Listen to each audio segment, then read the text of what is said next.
So again, this is how I wind, and there are various opinions. This notch here at the top, we are going to make a slip knot in the end of our yarn and just secure that into the notch. And then in my experience, it's very helpful in making the firm center pull balls to make a really solid base for your ball. So what I'm doing is I am similar to how you would wrap your yarn on your wrap per inch gauge. I'm just going to wrap these so that they're all pushed right against each other, but unlike when you measure your yarn on a wrap per inch gauge, I kind of want them to be nice and tight and squished against each other. And the length of this base I modify based on how much yarn I have to wind. If I have very little yarn, it doesn't need to be that long. If I have a lot of yardage to wind, then I'll make it longer. So for our purposes, that's pretty good. Right. And now we're going to move on to, so that's step 1. I'm going to create the base of our ball. Step 2, we're going to create X's. Now, I'm left-handed, so if any of this seems backwards to you, just do it in a way that's comfortable for you. So you can see that what I'm doing is I'm turning the nøstepinne away from me, and I'm going to make X's. So I'm going to go to the top of the base that I've created, and then down to the bottom, and I'm making X's where that overlaps. And I am using a little bit of tension on this yarn when I'm doing it because I want to compress that base a little bit. And we're going to do this until we have a nice lip or edge between the wood of the nøstepinne and the top of our center pull ball. And then we will move on to the third step, which is the final step. So I'm making my X's.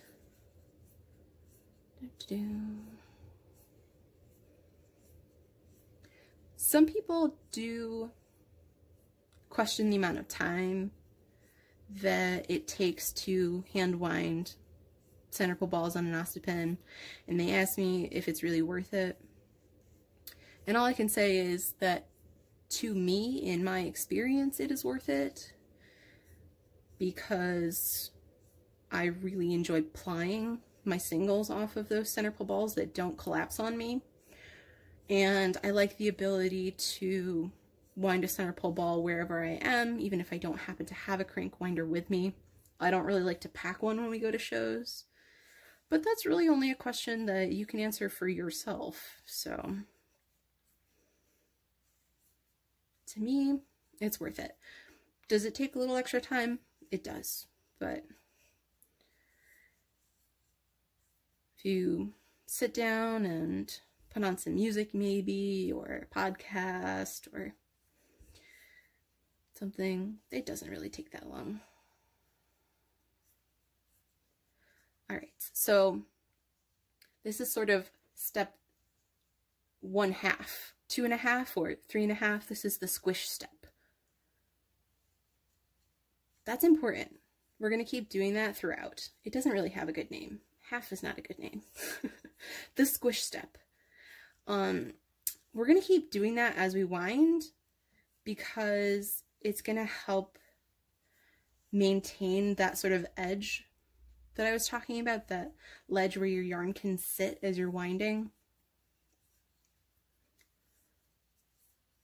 I'm sure that traditionally that's not a step, but I find it's an important step for me. All right, so now we've got a pretty good edge built up here, if you can see that.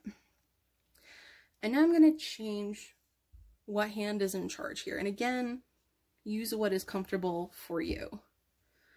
So now, instead of making X's, I'm just going to be making 1/2 of an X. I'm going to be going to the top and then to the bottom. My thumb is helping me out to keep the yarn there and secure. And I am rotating again the nøstepinne away from myself every time that I'm wrapping so that the wraps don't line up exactly with each other. They're offset by a small amount. So the yarn goes to the top here and it rests on that ledge that we've created. And it goes to the bottom. And sometimes you'll get a good rhythm and they'll all be lining up nicely on each other, and then sometimes they'll slip off, and I'm sure you'll see it happen to me. Sometimes as you're going they will slip off, and that's fine, and I'll show you what to do when that happens. And let me just deal with my sassy other end of my yarn ball here for a second. Because even when you're demonstrating, the yarn has to be sassy.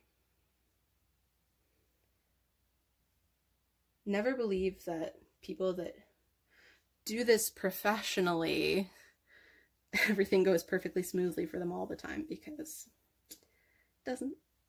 All right, so I've tucked my yarn in there so that hopefully it will stop tangling. All right. And if you have a yarn bowl, or if you're pulling off a spindle and you have a spindle kate or something like that, then that can keep your yarn source under control. So see, that just slipped off. That's okay. Just go back to where it was last secure. Use your thumb. And this is when you might have to squish it. So this is our squish step. And see how that kind of helps reestablish the ledge there that we are using. And I know that some people make these really beautiful center pull balls on nøstepinnes that are really flat on the top. Mine always look like eggs. I don't know why they look like eggs, but I'm okay with it because they work really well. Again, this is just the way I do it. All right. So see, again, it slipped a little. That's okay. Go back to where it was secure and just keep on winding.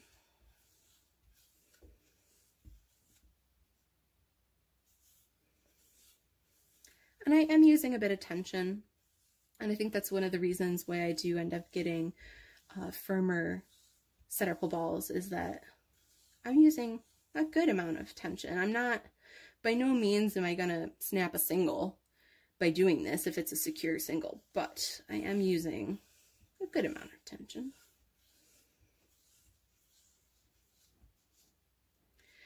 And we're coming along here to the end. And I hope that you can't hear my cat in the background, but if you can, I apologize. The Lady Llama headquarters is run out of our home, so the cats are, it's their home too. Thanks, Orpheus, for interrupting. All right.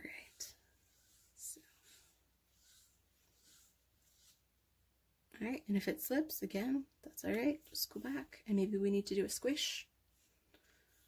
All right.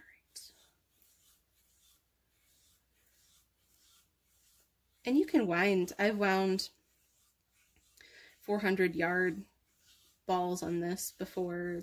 It will hold quite a nice capacity. I just tend to wind a cop's worth from a spindle most often. All right, and when you're in the end, okey-doke.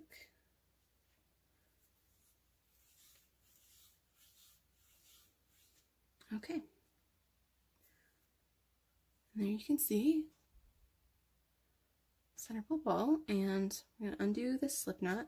You may need to just slide this up a little bit in order to get the tension off of the yarn to get your slip knot off. And what I always like to do, and if you've purchased any of my yarn, you know this to be true, I like to do a slip knot in the beginning and end of my yarn and then tuck that in the center so that I'm not digging for it later. And as you can see, that is not going to collapse in on itself. It's nice and firm. And the more yarn that you have, the more it will retain that firmness. If I had only wound a small amount, then it wouldn't really. So yeah, that is how I wind center pole balls on a nostepin.